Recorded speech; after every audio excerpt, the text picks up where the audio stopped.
Hi guys, welcome to Chai and Chapters. My name is Dishta Shrivastava and जैसे कि आप लोगों को पता ही है कि CSAS फेज 1 एंड फेज 2 खत्म हो चुके हैं एंड नाउ हम सबसे इम्पोर्टेंट फेज पर है, दैट इज फेज 3, जो डिटरमाइन करेगा कि आपका दिल्ली यूनिवर्सिटी में एडमिशन होगा कि नहीं होगा. ठीक है. एंड कल है 19 जुलाई और कल 5 बजे आ जाएगी आपकी first seat allocation. So in this video will discuss कि ऐसी कौन सी चीजें हैं, ऐसी कौन सी मिस्टेक्स हैं that you should avoid in this phase 3 and also quickly discuss करेंगे ये जो पूरा प्रोसेस है, सीट एक्सेप्ट करनी है, कैसे करनी है, अपग्रेड करना चाहिए या फ्रीज करना चाहिए, everything. So let's start. Okay guys, so let's quickly discuss the process कि कल जब आपकी सीट एलोकेशन आ जाएगी तो आप सबसे पहले क्या करेंगे. आप अपने CSAS पोर्टल पे जाएंगे, वहां पे फेज 3 के ऑप्शन पर जाएंगे और उसे क्लिक करेंगे. वहां पर आपको ऑप्शन आएगा एक्सेप्ट का. अब हम देखते हैं कि कुछ बच्चों में एक्सेप्ट का ऑप्शन नहीं आता. इसका मतलब है उन्हें कोई कॉलेज अभी अलॉट नहीं हुआ है राउंड 1 में. तो या तो आपके पास एक्सेप्ट का ऑप्शन आएगा या नहीं आएगा. एंड ऑब्वियसली अगर वो आता है तो आपको अपना कॉलेज एक्सेप्ट करना है, चाहे वो आपकी प्रेफरेंस का हो या ना हो, आपको वो कॉलेज एक्सेप्ट करना ही है. अगर आप एक्सेप्ट नहीं करेंगे, यहीं पे बच्चे कर देते हैं फर्स्ट मिस्टेक कि आपको कॉलेज एक्सेप्ट करना है तभी आप जो है आगे के राउंड्स के लिए एलिजिबल हो पाओगे. तो सबसे पहले आपको एक्सेप्ट करना है. ये एक्सेप्ट करने की डेट मैं प्रेस रिलीज आपके स्क्रीन पे विजिबल करा दूंगी.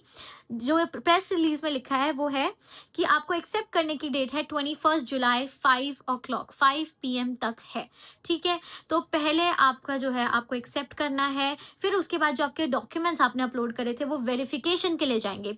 अब वेरिफिकेशन के भी 3 राउंड होते हैं जो कॉलेज में होते हैं, तो वेरिफिकेशन के लिए भी थोड़ा बहुत टाइम लगता है. तो आपके डॉक्यूमेंट्स वेरीफाई होंगे और वहां पर आपको वहां पर टेक्स्ट भी आ जाएगा कि वेरीफाइड बाय द कॉलेज या वेरीफाइड बाय द कन्वीनर. तो इसका मतलब है कि आपके डॉक्यूमेंट्स वेरीफाई हो जाएंगे. इसमें भी आपका 1-2 दिन का टाइम लगेगा और वेरीफाई होने तक 22 जुलाई तक आपके जो है सारे डॉक्यूमेंट्स वेरीफाई हो जाएंगे. ठीक है. तो आपको एक्सेप्ट करना है, उसके बाद आपके जो डॉक्यूमेंट्स हैं वो वेरिफिकेशन के लिए जाएंगे. 22 लास्ट डेट है वेरिफिकेशन की, तब तक आपके डॉक्यूमेंट्स वेरीफाई हो जाएंगे. अब यहाँ पे बच्चे कर देते हैं सेकेंड मिस्टेक, दैट इज कभी कभार क्या होता है, कॉलेज आपके जब डॉक्यूमेंट्स वेरीफाई कर रहा होता है वो कुछ क्वेरीज रेज करता है जो क्वेरी सेक्शन में दिखते हैं. अब बच्चे जो है वो क्वेरी को टाइमली रिस्पॉन्ड नहीं करते हैं, जिसकी वजह से आपका एडमिशन कैंसिल हो जाता है. ठीक है. तो आपको ये मिस्टेक अवॉइड करनी है. डॉक्यूमेंट्स जो है आपके अगर क्वेरी रेज करी है कॉलेज ने तो वापस से री अपलोड करना है. मतलब जो भी डॉक्यूमेंट्स उन्होंने मांगे हैं क्वेरी रेज्ड में, आपको वो चेक करते रहना है. CSAS पोर्टल आप बार बार खोलिए दिन में. ठीक है. Keep checking for updates. देखते रहिए आप अपडेट्स. तो क्वेरी आपको टाइमली रिस्पॉन्ड करनी है, ये सेकेंड चीज है. ठीक है. तो गाइज ये जो वेरिफिकेशन का प्रोसेस होता है, कभी कभार आपके जो है क्वेरीज ये कभी कभार पोर्टल पे भी विजिबल होता है या आपको अपनी मेल भी चेक करते रहनी है ये सारी क्वेरीज के लिए. ओके. तो आपने एक्सेप्ट कर लिया, उसके बाद आपके डॉक्यूमेंट्स वेरीफाई हो गए. अब क्या, अब होगा आपके पास विजिबल एक फी पेमेंट का ऑप्शन. ठीक है. फी पेमेंट का ऑप्शन विजिबल होगा आपके पास और आपको उसमें क्या करनी है, फी पे. अब ये जो फी पेमेंट का ऑप्शन है ना, वैसे तो इसकी जो लास्ट डेट है वो आपकी 23 जुलाई तक है. मतलब 23 जुलाई तक आपका फी पेमेंट का ऑप्शन आ जाएगा. लेकिन कभी कभार इसमें 1-2 दिन लगते हैं अकॉर्डिंग टू मतलब योर डॉक्यूमेंटेशन का जो वेरिफिकेशन का टाइम है वो. मान लो आपने 19 को जो है अपना कॉलेज एक्सेप्ट कर लिया, अपने सीट एक्सेप्ट कर ली, उसके बाद आपका जो है डॉक्यूमेंट क्या होंगे, वेरीफाई. अब वेरीफाई में हो सकता है वो 1 ही दिन में हो जाए, हो सकता है 2 दिन लगे. तो उस हिसाब से वेरीफाई होने के बाद ही आपको जो है फी पेमेंट का ऑप्शन आएगा. ठीक है. और लास्ट जो आपका फी पेमेंट का है वो आपको 23 तक ऑप्शन आ ही जाएगा और आपको फी पे कर ही देनी है. यहाँ पे बच्चे करते हैं थर्ड मिस्टेक, दैट इज वो टाइमली फी पे नहीं करते हैं. देखिए हर कोर्सेज की और हर कॉलेज की फीस अलग होती है. कोर्स और कॉलेज के कॉम्बिनेशन की हर किसी की फीस अलग होती है, बट आपको टाइमली मतलब 23 जुलाई तक जो है आपको ऑनलाइन फी पेमेंट कर देनी है, तभी आप आगे प्रोसेस में बढ़ पाएंगे गाइज. तो प्लीज इस मिस्टेक को अवॉइड करिएगा और टाइमली अपनी फी पे कर दीजिएगा. ठीक है. ओके गाइज, तो अब हम बात करेंगे कि अगर आपके पास एक्सेप्ट का ऑप्शन नहीं आता है, उन बच्चों को क्या करना है, अगर एक्सेप्ट का ऑप्शन ही नहीं आया है तो आपको क्या करना है, ऑब्वियसली 24 जुलाई को vacant seat list DU release करेगा।